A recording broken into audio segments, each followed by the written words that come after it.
Namaste people, welcome to Shweta's basket. My name is Shweta and this is my basket, which I very lovingly packed with goodies like short stories, poems, book, movie and restaurant reviews, all absolutely fresh and original. For the reviews, you can head over to my website, and as for stories and poems, well, stick around. So now we have only one weekend that is standing between us and 24th of April.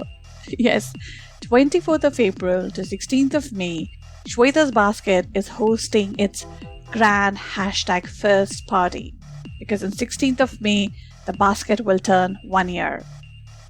So, we are going to be playing some really cool games and there'll be some amazing prizes to grab. The games will be played on weekends. We have 4 weekends and we have 4 different themes for each weekend. So there'll be 2 games. The first game will start on Saturday morning till Sunday morning, and the second game will start immediately after that, Sunday morning to Monday morning. So the games are going to be coming at you fast and furious. If you blink, you will miss. So make sure you do not blink, that you are logged in every Saturday morning and Sunday morning from 24th of April to participate in the games and win some prizes. All you have to do is to make sure that you have subscribed to the website www.shwetasbasket.com. And who all can participate? Well, everybody. You don't have to be a writer, a poet, a podcaster. You just have to be you. From a teenager to their grandparents. All are invited. So, spread the word. More the merry, I say. Now, Shweta's Basket was also a sponsor for a writing contest in the month of March, and we promised that the winning stories will become an episode on the podcast. So there were supposed to be 3 winners, 3 stories, but we ended up with 4 because there was a tie for the first place and the second place. Can you believe that? So now we have 4 stories. We have already done 2 stories from that. The very first story from the contest that we read was Splash of Sunshine, which was written by Chandra Sandeep.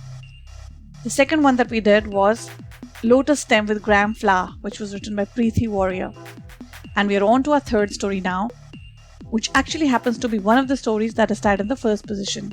So this one is titled The Conundrum, written by Saravjot Hansrao. Now before I talk about the writer, let me talk about the contest. So this contest was a writing contest known as the #OneStory contest, which was organized by Onsonal's Table, marking their first anniversary. Now, Onsonal's Table is a website like none other, because it literally represents all there is on Sonal's Table. And who is Sonal? Well, she is a recruiter by profession, but a writer by passion, and a chef by compulsion. And that is happy compulsion, people. Not compulsion. So on her table, you will find mouth-watering dishes and perhaps a few stories playing hide and seek with each other, and a couple of poems basking in the glory of all the praise they have received from the readers. So go onto her table, that is www.onsonalstable.com, and check out the spread. So now we come to the story, which is titled The Conundrum, written by Saravjot Hansrao. She is a human resource consultant by profession, but definitely a writer by passion. Her stories are a reflection of the lives and people she observes, not just through her eyes, but through her heart. In that respect, actually, this story of hers is different from what she generally writes about. This story is written from the perspective of man's best friend and confidant, a dog. Woo, woo. So here is The Conundrum, written by Saravjot Hansrao.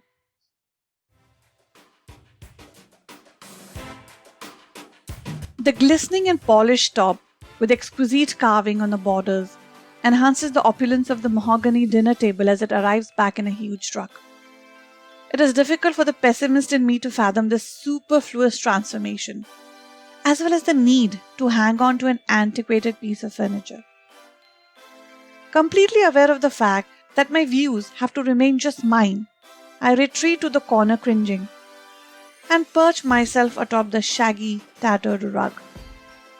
The list of antiquities in this mansion is long, and I'm not sure if I'm lucky to be a part of it. Anyway, before I lose focus, the occasion can't. It is to be the centenary birthday celebrations of Mrs. Daisy Duncan. The setting is perfect. A sea-facing terrace, a refurbished antique dinner table, a boisterous congregation of generations, an heirloom of antiques, including me, and notably Mrs. Duncan's exclusive and very popular recipe for chicken soup. The one thing I relish and much cherish, more so now that her meanderings into the kitchen is a rarity, is how she used to enthrall me with the juicy leftovers as I lurked around the kitchen and she fondly called me innumerable names. My thoughts recede as the aroma of chicken wafts from the kitchen. I snuggle up the doorway and eye the bones like Tom the cat eyeing Jerry the mouse.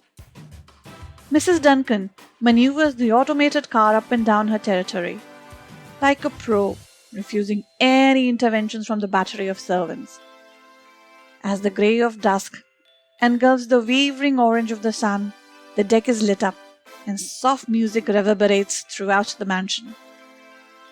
On most days it's me and her, but today is different. The generations begin trooping in, carrying boxes and bags of all shapes and colors, fondly calling for her. The volley of only female faces has been the stark peculiarity of this family for as long as I can remember. Thanks to the battalion of women across ages, the mahogany table metamorphs into one much like in a nightclub, hosting a gaggle of cacophonous women. Oh, women, and more women. Sitting, laughing, nudging each other, and now clanking the delicate Italian glass and ornate soup bowls. Chicken soup! Chicken soup! Quickly, some chicken soup! Afloats the ranting interspersed with female laughter. Finally, Mrs. Duncan emerges, the silken floral kaftan trailing behind her, adding to the regal aura around her. The soup is served. The women take to soup as a flock of birds to their grain. Then there is silence, and I dig into the juicy bones that land on my platter. Woof, woof. Munching away, I wonder at the complexities of human life.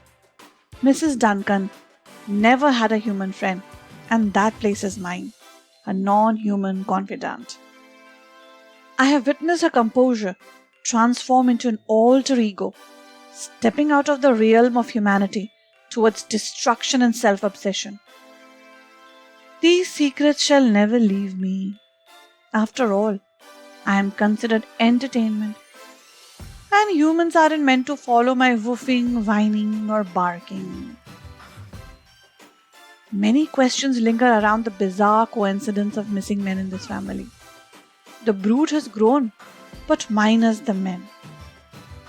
The ambitious Mrs. Daisy Duncan took charge when a saint prophesied that the birth of any male in the household would mean her end. The end of her beauty, the end to her wealth, the end to the subservience of her husband. Oh, what efforts had gone into enticing the wealthy old codger. Thus the plan takes shape as the men go missing. She emerges stronger, viler, yet retaining the placid and virtuous face. It's only me who knows that each man born or to be born was exterminated by this very delicacy, the chicken soup. I keep sucking out the last juices of the bones, as content as my mistress.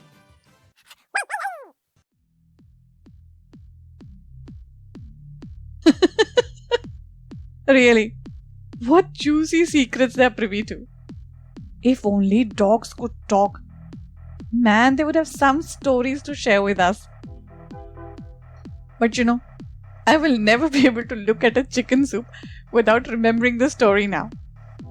Have you ever had a dish spoiled for you because of something you saw or read or somebody told you? Write to me and let me know. My email ID is shweta@shwetasbasket.com, and you'll find that in the episode description as well. Please visit my website www.shwetasbasket.com for more short stories and poems and reviews. I hope you got my previous episodes, and not to miss any in the future, do subscribe to my website and follow my podcast. And guys, have you thought about having a website of your own?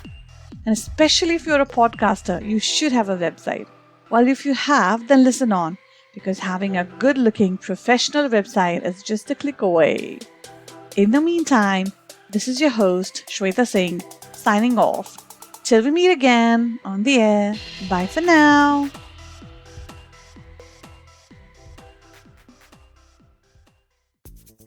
Do you want to have a website of your own? Are you a writer, photographer, actor, makeup artist, hairstylist, or even a tutor, singer, painter, journalist, consultant? Or do you have your own cafe, restaurant, resort, holiday home, shop, small business, hospital, or even a blog, WordPress, or Blogspot account that you want to migrate to a good-looking website? Well, look no further. The geeks will help you, and you will find them in the Geeks Room at Artunzen. Just click on the link in the episode description. Yes, it's that simple to have a website. My website is hosted and managed by them. And want to know what I love about them? They are professional, customer pleasers, straight talkers, and very competently priced. So what are you waiting for? Your website is just a click away.